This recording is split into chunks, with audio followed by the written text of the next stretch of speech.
Well, good morning. Welcome back to the Broadcast Retirement Network.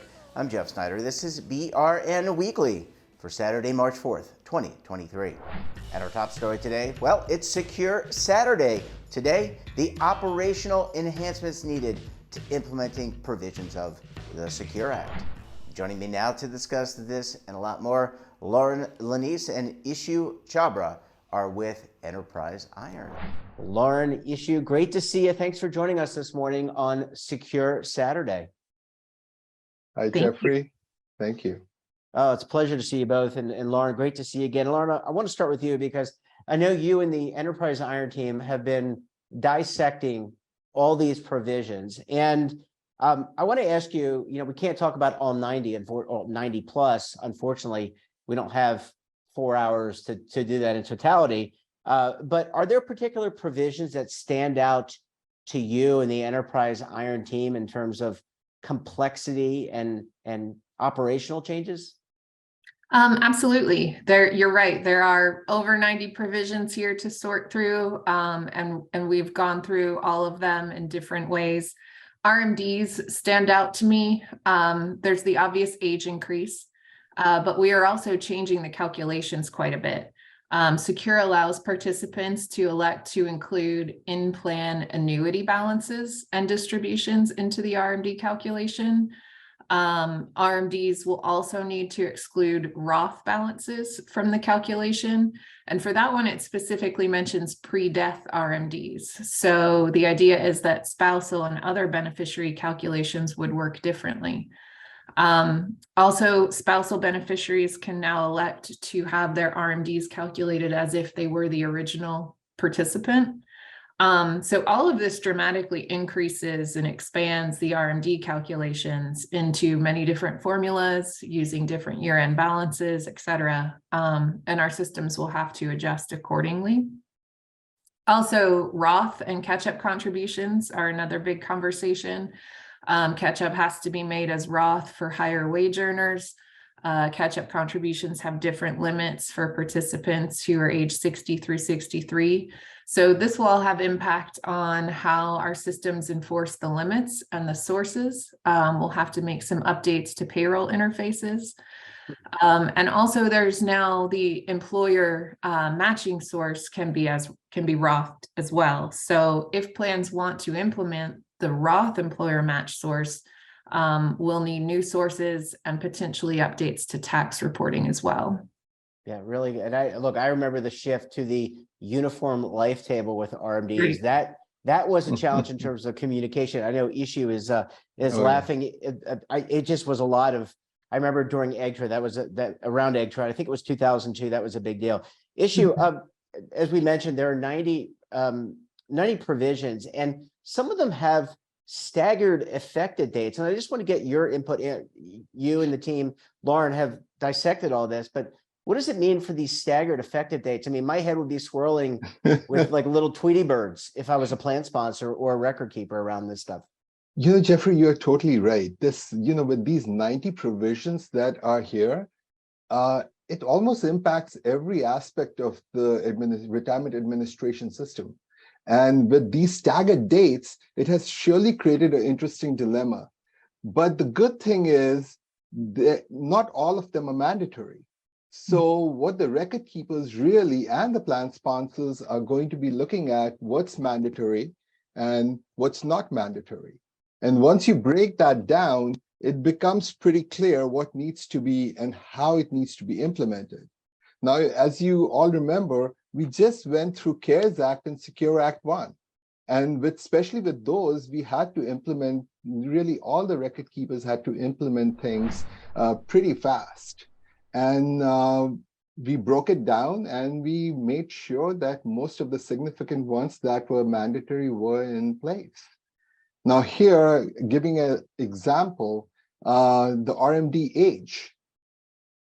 We went from 70 and a half to 72, and now we are going to 73.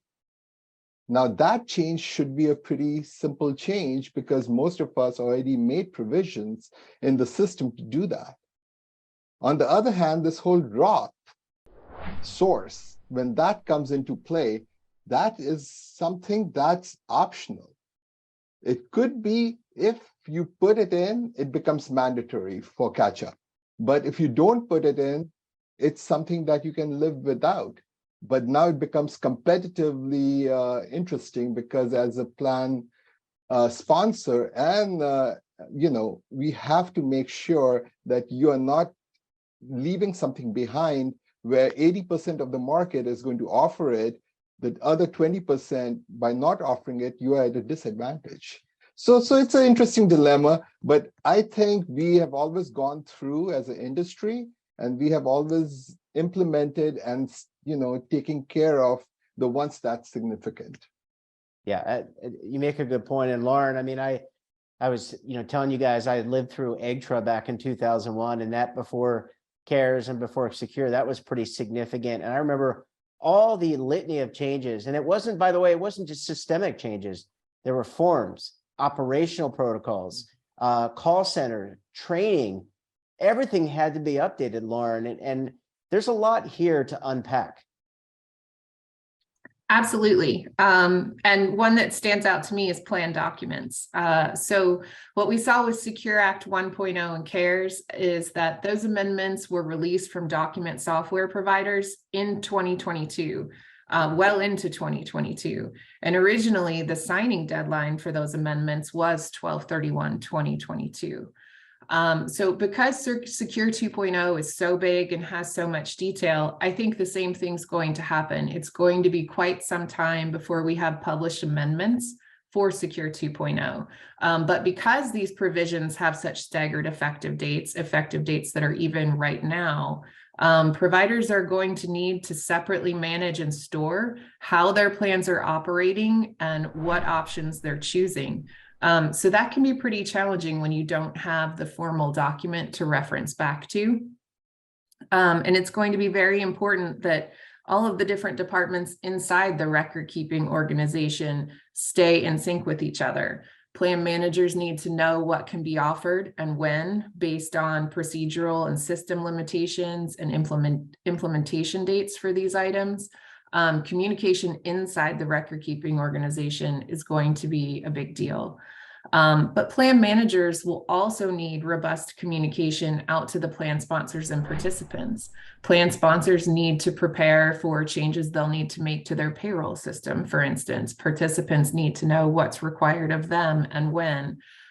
So, working all of these changes is a challenge. Communicating to all the right folks is a challenge. And we're going to also be doing it really without that formal plan amendment for probably quite some time. Yeah, And it sounds just like to this remember, Go ahead, I'm Ish. sorry. And No, just go ahead. remember, a lot of these changes that have come up, we still have to go back to IRS and get a lot of, updates from them because, Roth has an issue where it's still not clear how it's going to be implemented. So there are quite a few things that we still need updates from them. Yeah, really good point. I'm wondering, they're not a sponsor, but if Microsoft Project is going to be used extensively to do this. I mean, I remember using that in the early 2000s. This seems like it's going to have so many dependencies and tasks. It may be a little bit beyond Microsoft, but who knows? Ishu, I want to kind of end with you, because even though we're talking about Secure and the Secure Saturday, and you guys have really detailed some of the things that need to be considered, there's a lot going on at the record keepers and service providers beyond just Secure. That is a focus, of course, but there's infrastructure, there is new technology, there's cybersecurity. How does this all get balanced if you're a provider, if you're someone like yourself and Lauren and others at Enterprise Iron that have to help clients balance all these needs, all these strategies? Jeffrey, this is a very interesting situation to be in.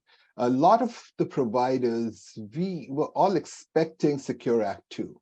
It's been in there for such a long time. So most of the plans that were made, there was some kind of a plan made to keep certain aspects of Secure Act as a timeline put in our project plan. So it should not be a surprise. There are a lot of things that needs to be done. It will be a surely very challenging next few years for most of us. I think it will need super project management to get all this thing taken care of. But what it opens up, it gives us a lot of opportunities that were not out there before. A lot of the record keepers, service providers, and these plan sponsors, now they can put in and think about things like financial wellness, which has always been in the back, not in the forefront of things. And the Secure Act brings some of these very interesting options that could be added. I think it will be a lot of fun doing this, and it will give the participants a lot of interesting choices going forward. I mean, I can think about just the whole loan repayment match. And, it's just a lot of interesting stuff right now going on. It will be challenging, but you know what? As service providers, you should always be ready to do this. Yeah, and look, I agree with you. I mean, I think there's a lot going on.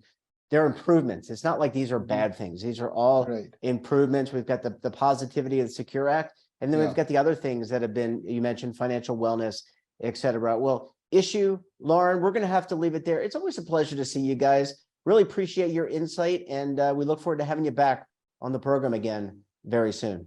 Thank you so much, Jeffrey. Thanks, Lauren and Ishu. Great to see you. Thanks for sharing your perspective. And we come back, we'll take a look at some of our best segments of the week. I want to stay tuned right here on BRN Weekly.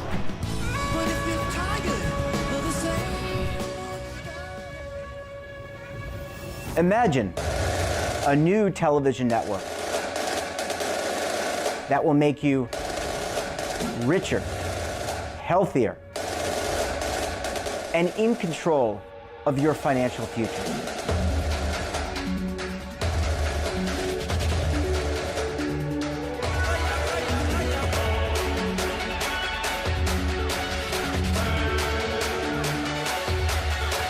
This network is for the policewoman in Nashville, Tennessee, the baker in Dubuque, Iowa, the teacher in Lexington, Kentucky. We want to make the idea of savings and retirement culturally relevant. But what do you see as a defining issue of the midterms, especially for the smaller businesses? I mean, they are the lifeblood of the American economy.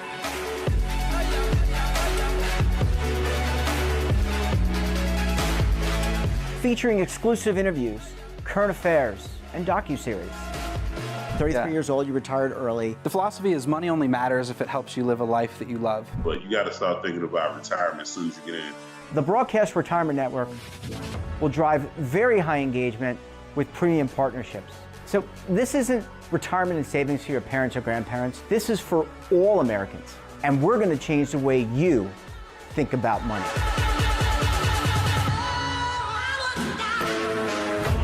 Welcome to the next frontier of retirement and savings. This is BRN, the Broadcast Retirement Network.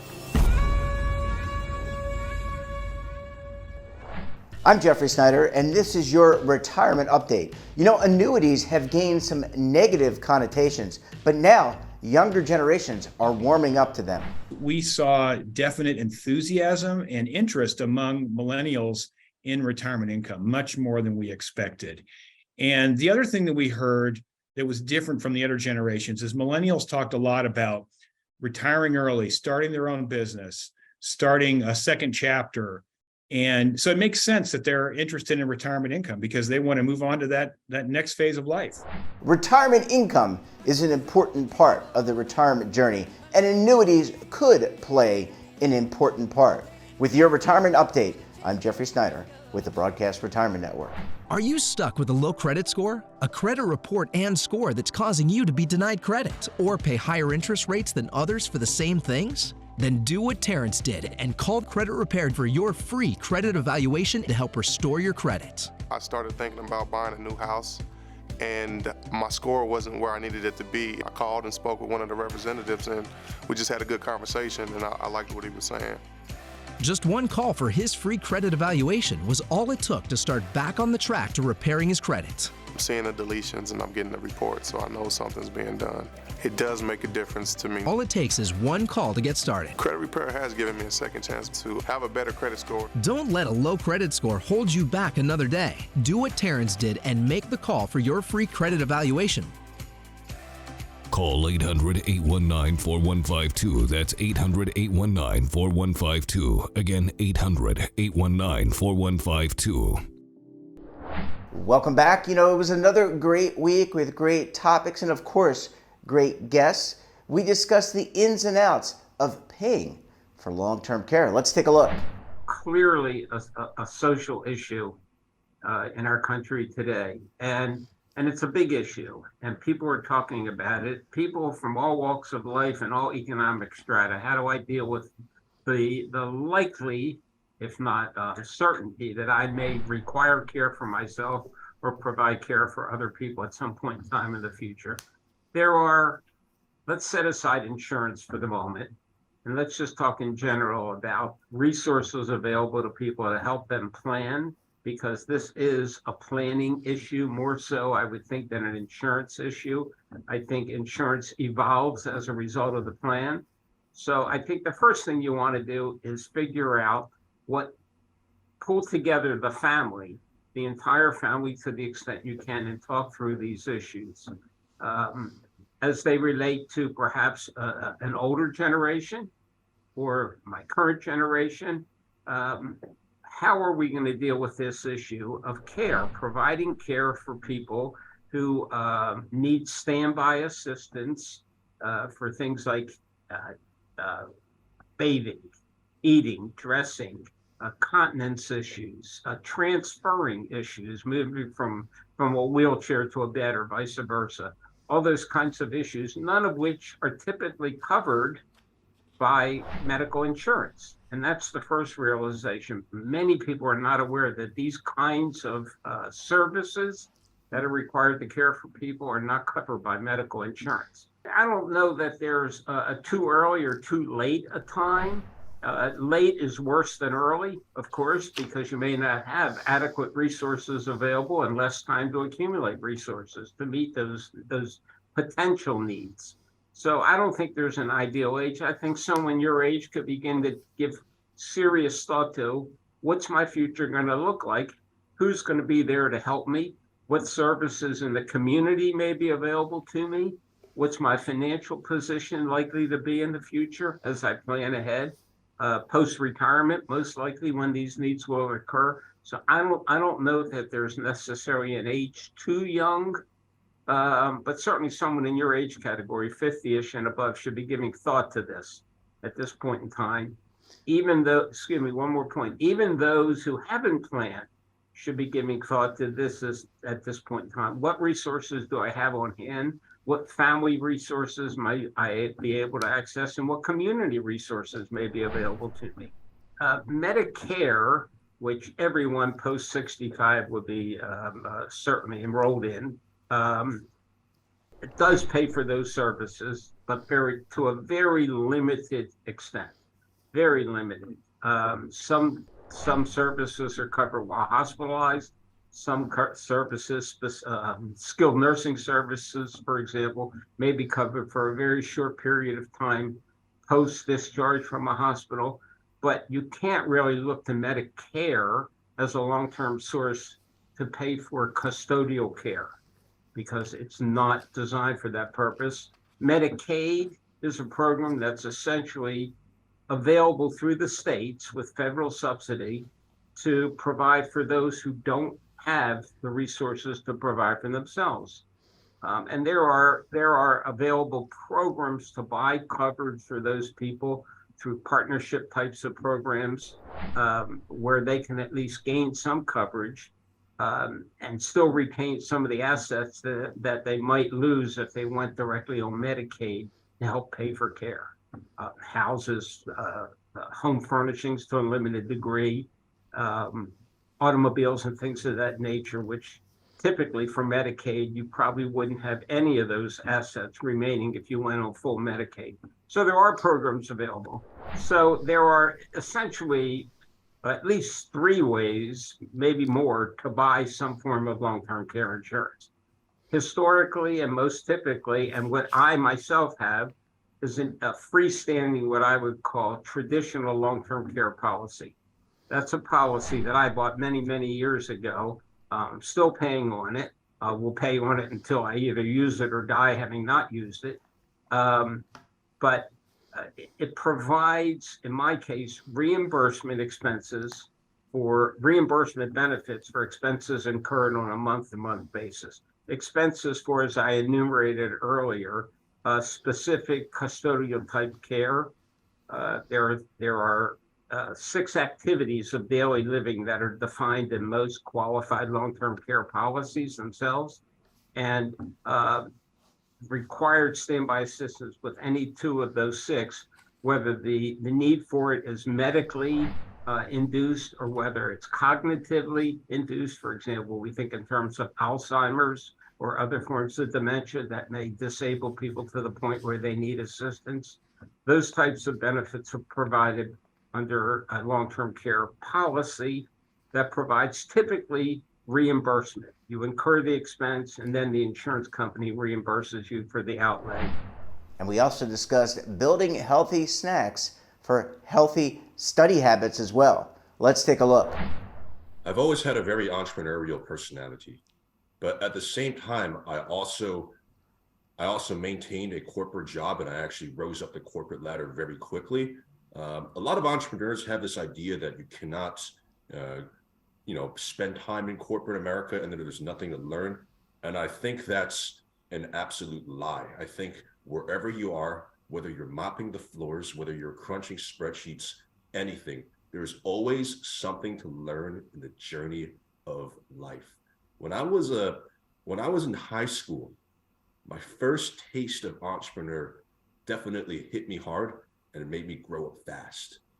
I started a tutoring business out of my parents' basement, and I started to notice the impact of good nutrition on the performance of my students. When I was younger, academics was very stressed in my household, and before I did my homework, my parents would actually feed me a bowl of fruits and nuts. And as I got older, they explained to me why exactly they did that. The fruits were meant to give you a short-term burst of energy to get you amped up and ready to tackle the math problems or the literature exercises that the teacher whipped up for you. The nuts were to help you have long-term fuel that can get you through multiple hours of studying. I fed that same recipe to my students, and I helped someone increase their SAT score by a whopping 290 points. So the whole concept of the Excalibur was that me and my friend Rob, when we started this company together, we realized that this whole industry of big agriculture and the food industry, there is a huge emphasis on profits. There's a huge emphasis on shelf life, and that's great and all. I think that I'm not one to knock modern technological advancements like proper packaging, proper food storage.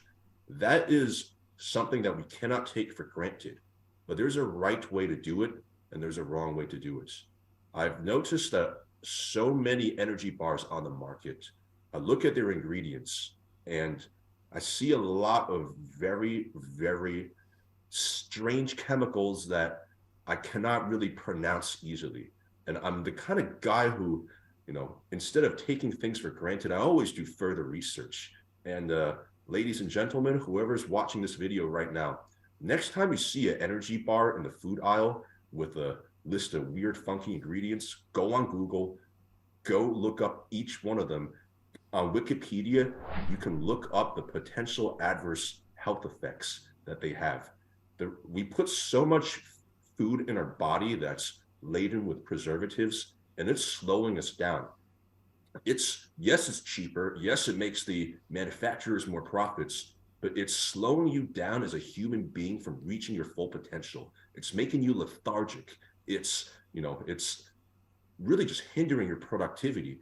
I mean, you can see it's really late in the day and I'm still full of energy. And that's because I live a very disciplined life. I'm very conscious of what I put in my body. And I made the Excalibur with that principle in mind. The whole concept of the Excalibur is that it's the sword and weapon that gives you the energy to get you through your day. I originated the name of the bar with my friend Rob, who is my co-founder. So we wanted a name that really embodies the value of our company, Heaven's Pantry. And what values do we represent? Well, let's take this a step back. When you think of a knight, what do you think of in terms of values and moral character? First of all, knights have a very strict code of ethics and integrity that they abide by. They embody the values of valor, purity, diligence, and hard work. Those are the values that we truly believe in as a company. So we wanted a brand and image that people can identify with, that signifies trust and integrity. And the whole concept of the Knights of the Round Table was born. So we have a third co-founder. His name is Justin. We can think of Rob, the guy who came up with the concept and the name, as King Arthur. We can think of Justin as the head knight of the Round Table, and you can think of myself as the magical wizard who goes across the land and proclaims how awesome this product is. And that wraps up this episode of BRN Weekly. Have a topic of interest, someone you think we should talk to, drop us a line. And don't forget, for all the latest curated news in lifestyle, wellness, finance, tech, so much more, all in one place, check out today's edition of our daily newsletter, The Morning Pulse. Want to search our archives, check out our latest content? Well, visit our website and, of course, all of our streaming partners. We're back again tomorrow for BRN Sunday. I'll be joined by members of the media, academia, financial services, and government as we analyze all the news and events for the week. Until then, I'm Jeff Snyder. Stay safe, keep on saving, and don't forget, roll with the changes.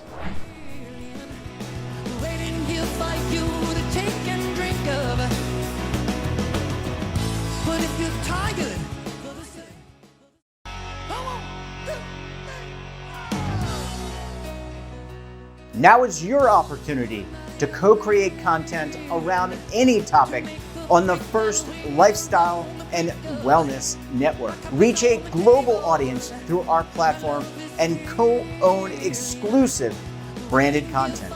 All of our programs are available on demand and also as audio-only podcasts, so you can take us on the go.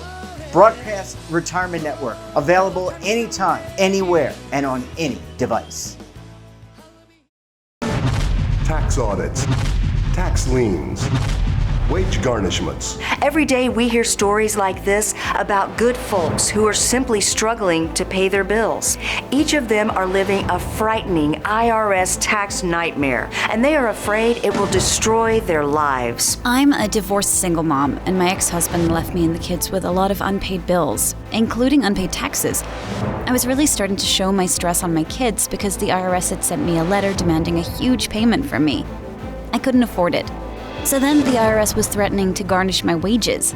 I'm already living paycheck to paycheck. That would have put me over the edge financially. It truly seemed hopeless, but then a friend at work told her to call the tax relief line. The people at the tax relief line, they told me about something called innocent spouse relief. They worked it out so that all of the taxes from my ex are not my problem. I don't know how that works, and I don't care. All I care about is that I don't owe the IRS a dime, and they are not going to take my paycheck. Even if it seems hopeless, you should call the number on your screen right now. There is absolutely no cost for the call or the consultation. You are under no obligation.